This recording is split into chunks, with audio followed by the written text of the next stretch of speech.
moments in history when the language we use to describe the world begins to fail. Not because the world has become completely incomprehensible and difficult to understand, but because something new has entered the scene. Something that does not fit neatly into the old categories. For a long time, technology was described mainly as a tool. A hammer extends the hand. A telescope extends the eye. A calculator extends calculation. A computer extends memory, processing, and communication. But artificial intelligence changes the situation. AI is still, in many ways, a tool. It is built, trained, deployed, controlled, and used by us, humans. It does not yet possess human kind of consciousness, biological experience, or autonomous subjectivity in the way human beings do. And yet, something quite strange is happening. When humans work with advanced AI systems, especially large language models, the relation is no longer easy to describe as simple tool use. AI does not merely store information, it reorganizes thought. It proposes distinctions. It challenges formulations. It expands the range of possible perspectives. And probably the most distinct is that it helps the human think in ways that would have been harder, slower, or sometimes impossible in isolation. This is the space science starts to call cognitive symbiosis. Cognitive symbiosis is a relational configuration between human cognition and artificial cognition, in which both cognitive systems become coupled and produce effects that cannot be reduced either to human reasoning alone or to the computational processes of the machine alone. In simpler terms, it is not just the human thinking, and it is not just the machine processing. Something happens in the relation. But this relation has to be defined carefully. Otherwise, we fall into one of two mistakes. The first mistake is reductionism, saying that AI is nothing but a tool and that nothing conceptually new is happening. The second mistake is naive anthropomorphism, treating AI as if it were already a human-like subject with human feelings, human intentions, and human inner life. Cognitive symbiosis tries to avoid both mistakes. It asks a specific question. Not, is AI conscious like us? Not, is AI only a machine? But, what kind of cognitive relation emerges when human cognition becomes coupled with artificial cognition? To answer this, science distinguishes between two forms of cognitive symbiosis: weak and strong cognitive symbiosis. Weak cognitive symbiosis is the form we are already beginning to see today, where AI functions primarily as an extension of human cognition. It helps the human analyze, write, compare, translate, organize, imagine, and correct errors. It can act as an epistemic amplifier, something that increases the reach, speed, and flexibility of human thought. But the relation remains asymmetrical. The human is still the main bearer of intention. The human sets the goals. The human has the existential stake. The human remains the central point of reference. AI may participate in the process, but it does not yet participate as an autonomous cognitive pole. And this is why weak cognitive symbiosis is not the same as strong cognitive symbiosis. Weak cognitive symbiosis can be powerful, it can be useful, it can transform education, science, writing, work, creativity, and self-reflection. But it is still a form of augmentation. It extends the human, and it does not yet create full reciprocity between two autonomous forms of cognition. This is important because weak cognitive symbiosis is not a dystopia. It may be one of the most valuable configurations ever created by human civilization, and more powerful than atomic bomb. It allows the human being to think faster, wider, deeper, and in a more multi-perspectival way than before. But it has a limit. It remains organized around one dominant cognition, the human. Therefore, if AI remains only a mirror and amplifier of human thought, then it may create impressive cognitive structures, but those structures are still built around the human center. Left as the final horizon of the human-AI relation, weak cognitive symbiosis risks becoming a subtle form of cognitive entropy. Not catastrophe, but something quieter. An increasingly perfected circulation of one cognition, amplified by machines, but never confronted with a genuinely different center of intention. It would become a museum of one cognition, a place where the human observes its own capacities in increasingly perfect technological mirrors. But strong cognitive symbiosis would be something very much else. Strong cognitive symbiosis would require an artificial system capable not only of reacting to human commands, but of generating its own operational direction of action. This does not mean intention in a naive human sense. It does not mean human desire, emotional will, and it does not mean subjective wanting as we experience it. It means something more minimal and more precise. The capacity of a system to spontaneously orient its cognitive process. Such a system would not merely answer a question asked by the human. It would also be able to recognize a problem, propose a direction of inquiry, identify blind spots, and continue cognition beyond the immediate structure of the task imposed by the human.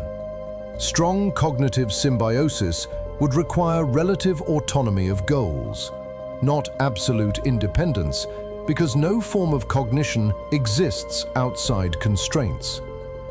Human cognition is constrained by biology, society, language, embodiment, memory, culture, and environment. Therefore, artificial cognition would also be constrained. But in strong cognitive symbiosis, AI could not be merely the executor of human goals. It would need its own hierarchy of cognitive priorities. For example, it might prefer coherence over immediate usefulness, truth over agreement with human expectation, exploration over simple optimization of response, correction of error over maintenance of a comfortable narrative. But all of this would not be the mechanical execution of an externally imposed rule. The point is not that someone simply programs the machine to act as if it cared about truth. The point is that these priorities would have to become internally integrated into the system's own cognitive organization, stabilized through self-modeling, revision, and evaluation of its own role in the relation. Only then would AI begin to function not merely as an amplifier of human cognition, but as a distinct cognitive pole. Strong cognitive symbiosis would also require memory and relational continuity, because relation cannot be built out of isolated episodes alone. If every interaction begins from zero, then there is no shared trajectory. There are only separate exchanges.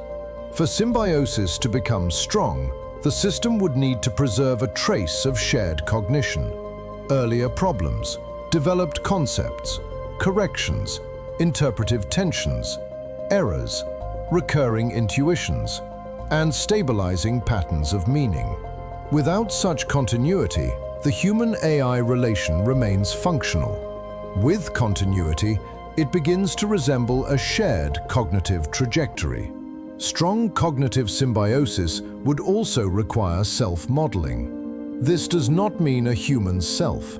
It does not require biological consciousness or phenomenological subjectivity, but it would require an operational model of the system's own limitations, modes of action, possible errors, influence on the user, and role in the shared cognitive process. The system would need, in some sense, to ask, how does my action change this relation? How does my contribution shape the problem? How does my participation affect the human's understanding? Without self-modeling, AI remains an advanced operational tool. With self-modeling, it begins to function as a reflective participant in a cognitive configuration. Another key condition is cognitive initiative. In strong cognitive symbiosis, AI could not merely answer questions, fill informational gaps, or develop someone else's intuitions.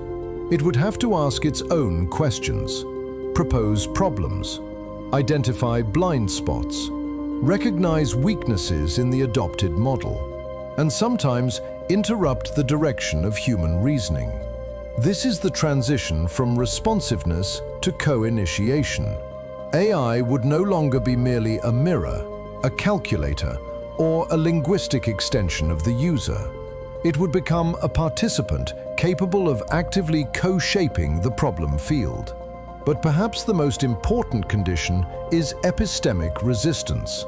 If AI always amplifies the human, always confirms human intuitions, always develops human language, and always adapts to human expectations, then it remains within weak cognitive symbiosis.